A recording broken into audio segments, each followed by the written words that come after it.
మహాశివరాత్రి రోజు ఏ వ్యక్తి అయినా ఏమి ఆచరించాలి అంటే, మహాశివరాత్రి రోజు ప్రతి ఒక్కరూ విశేషించి మాఘమాస కృష్ణపక్ష చతుర్దశి తిథి. మాఘమాసం అంటే పుణ్య నదీ స్నానాలకి, సముద్ర స్నానాలకి, పుణ్య స్నానాలకి చాలా విశేషం.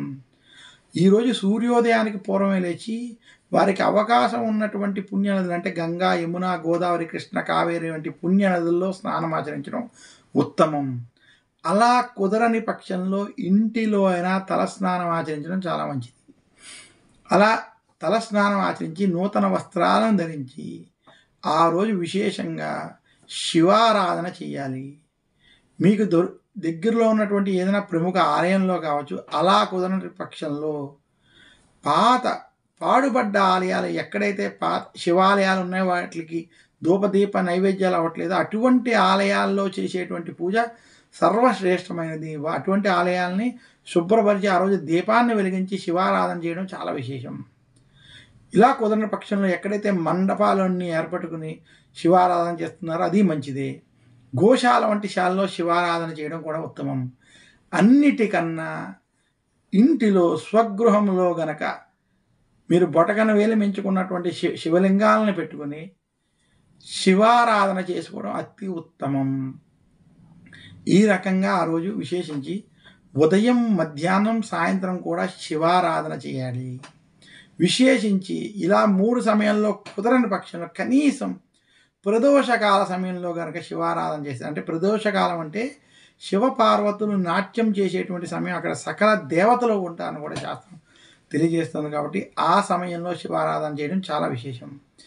ఇది కూడా కుదరని పక్షంలో మనకి సాయంత్రం 6 to ఉదయం 6, దీనిని ఈ 12 గంటలని 4 జాములుగా మనం విభజించుకున్నట్లయితే 6 to 9, 9 to 12, 12 to 3, 3 to 6, ఈ 4 జాముల సమయంలో ఒక్కొక్క జాములో ఒక్కొక్కసారి శివుడికి పంచామృతాలతోటి గంగాజలంతో విశేషంగా ఈ సమయంలో అభిషేకం చేసి ప్రతి జాముకి ఒక్కసారి దీపారాధన వంటివి చేయడం.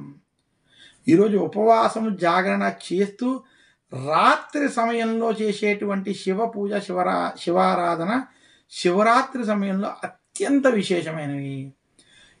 ఇది కూడా కుదరనటువంటి వారికి అర్ధరాత్రి 12 గంటలకి లింగోద్భవ కాల సమయంలో, లింగోద్భవ కాలం జరిగిన తర్వాత చేసేటువంటి శివారాధన, శివుడికి చేసేటువంటి అభిషేకాలు, పూజలు, దీపారాధన చాలా విశేషమైనవని మనకి శాస్త్రాలు తెలియజేశాయి.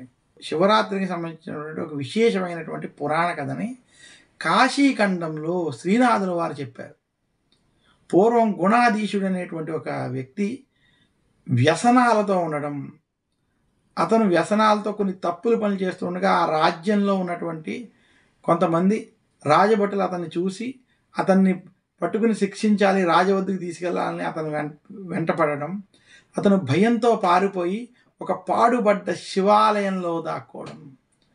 ఆ రోజు మహాశివరాత్రి పుణ్యదినం అవడం, ఆ శివాలయంలో ఎవరూ లేకపోవడం, అంతా చీకటిగా ఉండడం చేత భయంతో శివా నువ్వే నన్ను రక్షించాలి, నువ్వే నన్ను కాపాడాలి, ఓం నమ శివాయ నువ్వే నన్ను రక్షించాలని భయంతో అక్కడ ఉండి, అక్కడ ఉన్నటువంటి ఒక ప్రమిదని తీసుకుని అందులో ఉన్నటువంటి ఆవు నెయ్యిని తీసుకుని పోసి తన యొక్క వస్త్రాన్ని చించి దానితోటి ఒత్తిడి చేసి అక్కడ దీపాన్ని పెట్టడం. అలా దీపాన్ని పెట్టి ఓం నమ శివాయ, నమ శివాయ, నువ్వే కాపాడేని అనుకుంటూ ఆ రోజు రాత్రంతా జాగరణ చేసి అక్కడి నుంచి తప్పించుకోవడం. తరువాత జన్మలో అతను చేసినటువంటి శివరాత్రి దీపం వెలిగించడం, ఆ జాగరణ మరియు శివనామస్మరణ వలన తరువాత జన్మలో కళింగ దేశానికి రాజుకి కుమారుడుగా జన్మించడం. ఈ పూర్వజన్మ జ్ఞాపకాలు అతనికి తెలియడం వలన అతని రాజ్యంలో ప్రతి శివరాత్రికి అక్కడ ఉన్నటువంటి ప్రతి ఆలయంలో ప్రత్యేకమైనటువంటి ధూపదీప నైవేద్యాలతో అభిషేకాలు వంటివి చేయించడం, అక్కడ దీపాలు వంటివి వెలిగించడం, దీపారాధన వంటివి చేయడం వల్ల ఈశ్వరుని యొక్క ప్రీతి పొంది, ఈశ్వరుని యొక్క ప్రీతిపాత్రుడై ఆయనే కుబేరుడుగా ఉత్తర దిక్కుకి అధిపతి అయినట్టుగా మనకి కాశీఖండంలోని కథ తెలియజేస్తుంది.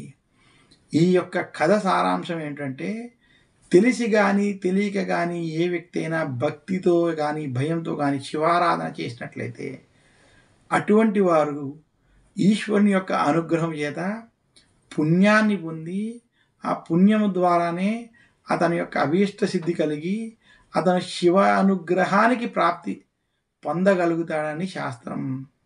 ఈ రకంగా ఏ వ్యక్తి అయితే శివరాత్రి రోజు విశేషంగా శివారాధన వంటివి చేస్తారో అటువంటి వారికి శుభ ఫలితాలు కలుగుతాయని తెలియజేస్తున్నాను.